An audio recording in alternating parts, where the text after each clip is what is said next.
5 तरह के लोग होते हैं दुनिया में सर। पहले वो लोग होते हैं जिनका कोई सपना नहीं होता, क्या लेकर आए थे, क्या लेकर जाना है, इस तरह की बात करते हैं वो। ऐसे लोग अगर आपके आसपास में है ना, आपके सर्कल में, उनसे बहुत दूर रहना चाहिए आपको। ये बिल्कुल सही है, क्या लेकर आए थे क्या लेकर जाना है, कोई कुछ नहीं लेके जाता, छोड़ कर जाता है। और दुनिया किसको याद करती है? जो यहाँ पे जितना ज्यादा छोड़ कर जाता है। बात पैसे की नहीं है सर, बात एवरीथिंग, हर चीज की है। दूसरी तरह के वो लोग हैं जिनके पास सपने तो हैं, बट सपने पूरे करने का कोई जरिया नहीं है। कैसे सपने पूरे होंगे, उनके पास कोई माध्यम नहीं है, कोई रास्ता नहीं है। तीसरी तरह के वो लोग हैं जिनके सपने तो हैं और जिनके पास जरिया भी है, लेकिन उस जरिए के ऊपर वो जोर नहीं लगाते, वो काम नहीं करते सर अपने सपनों को पूरा करने के लिए। जरिया तो मिल गया, परमात्मा ने रास्ता तो दे दिया उनको, बट उस रास्ते के ऊपर वो काम नहीं करते, वो चलते नहीं। चौथी तरह के वो लोग हैं जो जिनके पास जरिया है, सपने हैं, बट वो उतना जोर नहीं लगाते जितना जोर लगाने से वो सपना पूरा होगा। जैसे एक गाड़ी स्टार्ट नहीं होती, हम धक्का मारते हैं उसको, और धक्का भी दो तरह का धक्का होता है। एक वो धक्का जिसको बोलते हैं आराम वाला धक्का, आराम आराम से, और एक वो धक्का होता है जिसमें अपनी 100% ऊर्जा के साथ। तो चौथी तरह के वो लोग होते हैं जिनके सपने तो हैं, बट सपने पूरा करने के लिए जितना जोर लगता है उतना जोर नहीं लगा पाते वो। और पांचवी तरह के लोग होते हैं सर, जो चंद लोग होते हैं जिनकी संख्या 1% से भी कम होती है, जिनके सपने भी होते हैं, जिनके पास जरिया भी आता है, और वो जरिए के ऊपर अपनी जान लगाते हैं, जान। जो बताया जाए वो कर देते हैं। और इसी तरह के लोग इस बिजनेस में बड़े बड़े लेवलों पे आपको दिखाई देंगे। कोई स्पेशल गुण योग्यता आपके अंदर नहीं चाहिए सर, कोई स्पेशल टैलेंट नहीं चाहिए इस बिजनेस में कामयाब होने के लिए। एक ही टैलेंट चाहिए, एक चीज को पकड़ो और उस चीज को लगातार 1 साल 2 साल 3 साल करो। अगर मैं अपनी सफलता का राज आपको लास्ट में बता के जाऊं, जानना चाहते तो बोले एक बार हाथ को ऐसे कर दो। कौन सी ऐसी चीज थी? एक ऐसी चीज थी सर, जिस एक चीज ने मेरे को 5 साल 1 महीने बाद आरसीएम का स्टार रूबी बनाया। और वो आज राज की बात मैं आपको बता के जा रहा हूं फ्री में। आपकी आवाज मेरे तक नहीं आएगी, बट हाँ आपकी मैं फीलिंग समझ पा रहा हूं। Thank you very much. मैंने एक चीज पे डे वन से काम किया, डे वन से काम नहीं किया, सॉरी, जिस दिन से समझ में आया उस दिन से उस चीज पे काम किया। मैंने आरसीएम ज्वाइन किया, ज्वाइन करने के 3 महीने बाद एक मीटिंग में गया मैं। दिल्ली में वो ट्रेनिंग थी, मीटिंग नहीं, वो सॉरी ट्रेनिंग थी। विजय बत्रा, उस वो ट्रेनर का नाम आज भी मेरे को याद है। विजय बत्रा जी की ट्रेनिंग थी। ट्रेनिंग लगभग 4 घंटे चली। आदरणीय केसी सर ने उस ट्रेनिंग को रखवाया था। 150 रुपए की टिकट लगी थी उस समय उस ट्रेनिंग में। ट्रेनिंग बड़ी लाजवाब रही।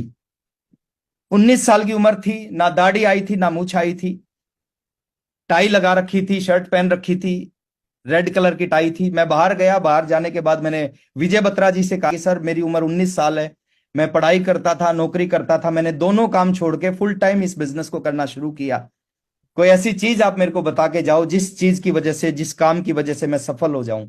उन्होंने कहा लिखो अपनी डायरी में 3 चीजें, अगले 4-5 साल इन 3 कामों को लगातार करना, आपको कोई रोक ही नहीं पाएगा। उन्होंने पहला शब्द लिखवाया मेरी डायरी में, उन्होंने कहा लिखो डेली एसटीपी। और एसटीपी का मतलब बताया, शो द प्लान। मैंने डायरी में लिखा point number 1, daily STP, show the plan करना है डेली। उन्होंने कहा पॉइंट नंबर 2 लिखो, डेली एसटीपी। अब जब उन्होंने पॉइंट नंबर 2 कहा और डेली एसटीपी कहा, तो मेरे को लगा कि शायद वो अपनी बात को रिपीट कर गए, एक ही बात को दोबारा बोल गए। लेकिन मैं उनकी बात को काटना नहीं चाहता था। मैंने कहा ठीक है सर, मैंने लिख दिया उनके सामने डेली एसटीपी। उन्होंने कहा पॉइंट नंबर 3 लिखो, डेली एसटीपी, डेली एसटीपी। और जैसे ही उन्होंने पॉइंट नंबर 3 और डेली एसटीपी बताया, मेरी समझ में आ गया कि सर बोलना क्या चाहते हैं। और उसी दिन से, इस बात को समझ के उसी दिन से 5 साल तक कोई ऐसा दिन नहीं था जिस दिन मैंने एसटीपी ना किया हो, 4 लोगों को, 5 लोगों को प्लान ना दिखाया हो। और इस एक काम ने सर, इस एक काम ने रॉयल्टी अचीवर बनाया 30 महीने बाद। 30 महीने में, 33वें महीने टेक्निकल बनाया, 36वें महीने 1 लाख की इनकम पे पहुंचाया, 5 साल 1 महीने बाद स्टार रूबी बनाया इस एक काम ने। और आज मैं देखता हूं लोग 10-10 साल है इस एक काम को नहीं करते, और करते हैं तो इतना कम करते हैं, इतना कम करते हैं जिसकी वजह से परिणाम आ ही नहीं सकते। बाकी सब करते हैं, मीटिंग में भी आते हैं, सुबह की 6:30 बजे की मीटिंग में बैठते हैं, 1 PM की मीटिंग में बैठते हैं, 8 PM की मीटिंग में बैठते हैं, जेआरसीएम भी बोलते हैं, अपलाइन के पैर भी छूते हैं, अपलाइन से ऑटोग्राफ भी लेते हैं, अपलाइन के साथ फोटो भी खिंचवाते हैं, फेसबुक पे भी डालते हैं। लेकिन जिसकी वजह से स्टार रूबी बनेंगे उस काम को नहीं करते, बाकी सारे काम करते हैं। उन चीजों से सर स्टार रूबी, वो काम जरूरी है सर, वो अपनी जगह अलग है। इस मीटिंग में आना अपनी जगह, ये किसी और दिशा में अच्छा करेगी। सुबह का जो टीसी सर का सेशन किसी और दिशा में अच्छा करेगा। मीटिंग में आप जाओगे, अपलाइन अपलाइन से ऑटोग्राफ लो, अपलाइन का फोटोग्राफ, वो किसी और दिशा में आपको अच्छा करेगा। बट आपके बिजनेस को एक चीज चलाती है, उस चीज का नाम होता है एसटीपी। तो आज के बाद नियम बनाओ सर, अगला 1 साल, 1 साल का पीरियड बहुत बड़ा पीरियड होता है सर, जीवन को बदला जा सकता है 1 साल में। 90 दिन में चमत्कार होना स्टार्ट हो जाएगा। अगर आपने डेली 2 लोगों को, 3 लोगों को आरसीएम का प्लान बताना है सर, आपने 2-3 लोगों को ज्वाइन नहीं करवाना। ज्वाइन करवाना आपका काम नहीं है, प्लान बताना आपका काम है। और इस काम को अगर आपने लगातार कर लिया, ये एक काम है सर। अगर 2 प्रोडक्ट से 5 साल में मेरे को स्टार रूबी बना सकता है ना, तो आज तो 600 प्रोडक्ट हैं, आज तो आपकी जिंदगी में कमाल कर सकता है। एक छोटी सी बात याद आती है, उस बात के साथ मैं अपनी बात को खत्म करूंगा। एक व्यक्ति था, वो मार्केट से एक तोता लेके आया, बोलने वाला तोता।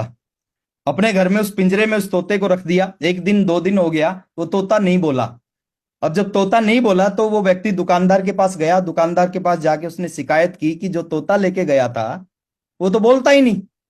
तो दुकानदार बड़ा समझदार था, दुकानदार ने कहा कोई बात नहीं, तू चिंता मत कर, ये सीडी लेके जा। एक छोटी सी सीडी थी, बोले 10 रुपए की सीडी है, सीडी लेके जा, पिंजरे में सीडी को रख दे, तोता इस सीडी पे ऊपर जाएगा नीचे आएगा, ऊपर जाएगा नीचे आएगा, फिर बोलेगा, है ना। वो सीडी लेके गया, पिंजरे में रखा, और तोता नहीं बोला।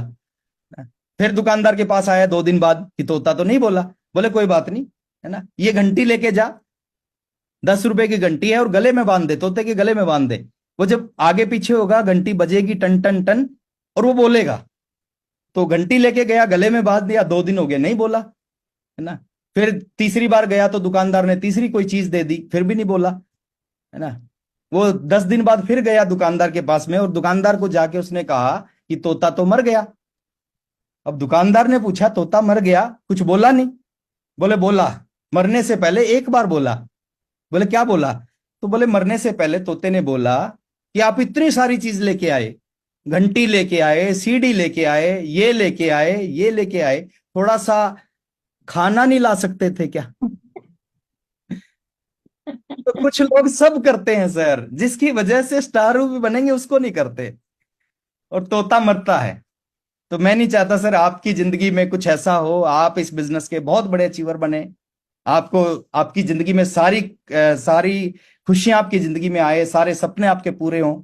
अभी अयोध्या गए थे हम, मैं मेरी पूरी फैमिली, और मैं दिल से बता रहा हूं सर, हमने अपने लिए कुछ नहीं मांगा, हमने अपने आरसीएम परिवार के लिए मांगा। हमने एक चीज मांगी कि जो कर्मठ लोग हैं, जो मेहनती लोग हैं, जो जिंदगी में संघर्ष कर रहे हैं, उनके सारे सपने पूरे हों।